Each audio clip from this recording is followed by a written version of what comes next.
Hi, and welcome to today's tip. Once again, we are going to pick a random number from maintenance and reliability best practices, open to that page number, and give you a practical tip associated with whatever the topic happens to be. So let's go to our random number generator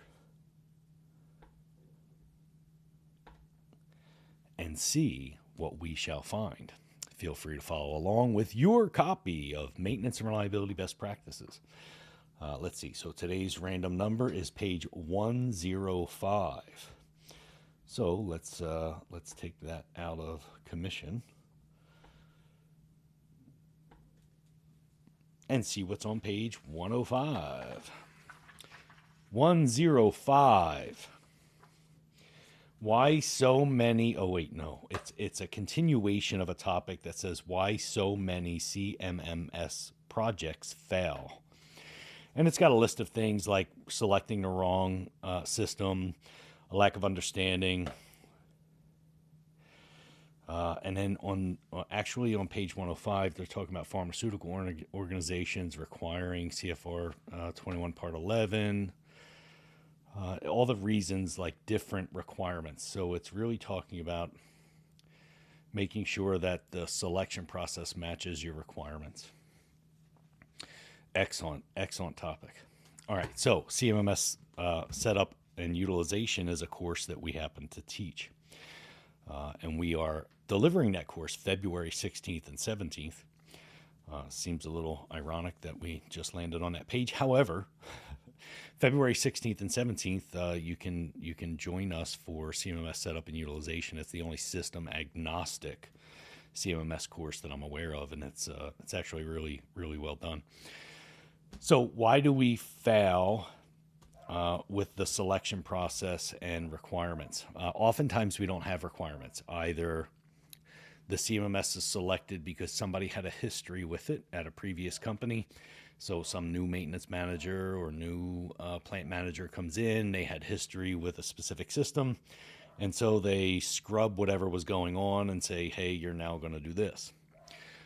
Or there are no requirements, and IT tells you, well, we have an ERP that has a CMMS side of it, so you now have to use that, which is about the equivalent of saying that just because you can put a table in a Word document, you don't need Excel. So the requirements are actually really critical.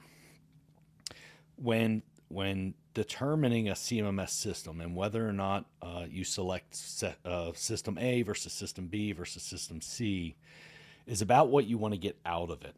And you have to start with the end in mind.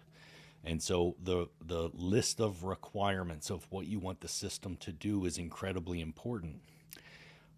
In addition to that, when evaluating vendors, you should not allow the demo to be a canned demonstration. You should be providing a script very specifically of what you want to see and how you would like that to be shown. Meaning, don't allow them to show you records that are already pre-generated.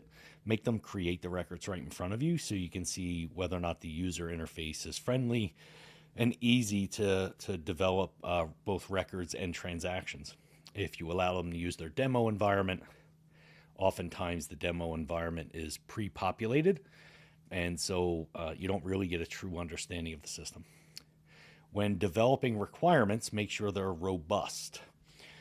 You don't want requirements that say, we're going to log the user out after 3 unsuccessful logins. And so I could have 2 unsuccessful logins this month, and 5 years from now, unsuccessfully log in, and suddenly I get locked out of the system. It should be 3 consecutive, right? So we have to write requirements that the IT people can understand and that give us what we are actually expecting. So understand your requirements, document your requirements, evaluate against your requirements.